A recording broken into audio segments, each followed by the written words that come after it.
Sinasabi niyo buhay pa rin yung kagustuhan nila na maging state witness. Actually, ang mag-a-approve niyan, yung korte. Pero ang isang alam namin na malaking hinihingi ng gobyerno, no, hinihingi ng gobyerno kung sakasakali lang, restitution. Open ba sila sa ganon?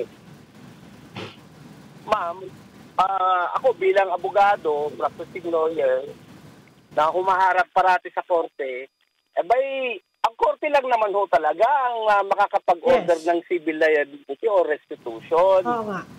Wala naman ho sa requirements po talaga ng WPP yan. Ngayon, kung magkaiba po kasi sa WPP at magkaiba sa state witness. Pag sa state witness na po, yun na po yung meron talagang kaso ng naipile sa korte.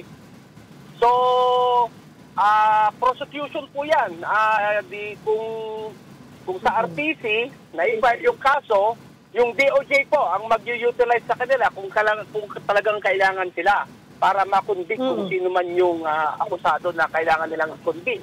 Without their direct participation and material cooperation dun sa akusado para makonvict, kailangan po sila talagang maging state witness.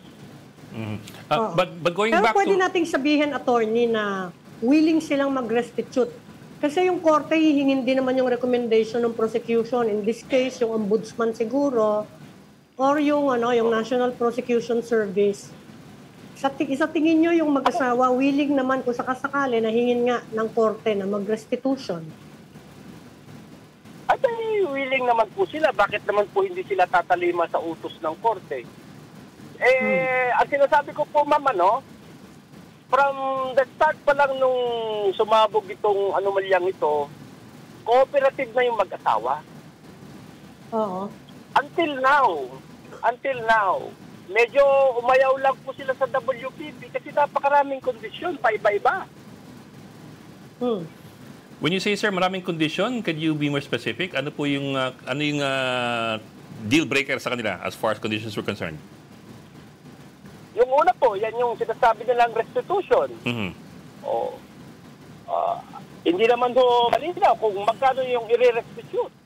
Kasi yung mga pera naman po ng mga diskaya, legal po yan, galing po yan sa gobyerno. Ang mga pinanggalingan po yan, galing lang lahat yan sa land bank kasi nanalo sila sa mga bidding. So, wala naman po sinasabing amount. Can we put a price tag kung sakasakaling magre-restitution? Halimbawa, mga hanggang 10 billion pesos, willing ba sila? Ay, di ko alam kung meron po silang ganung kalaga, ma'am. Oo. Basta kung meron po, may utos po ang korte, susunod po sila. Kagaya ng ginagawa nila ngayon, dahil hanggat nung wala pang kaso, naka-attend naman po parati sila sa hearing.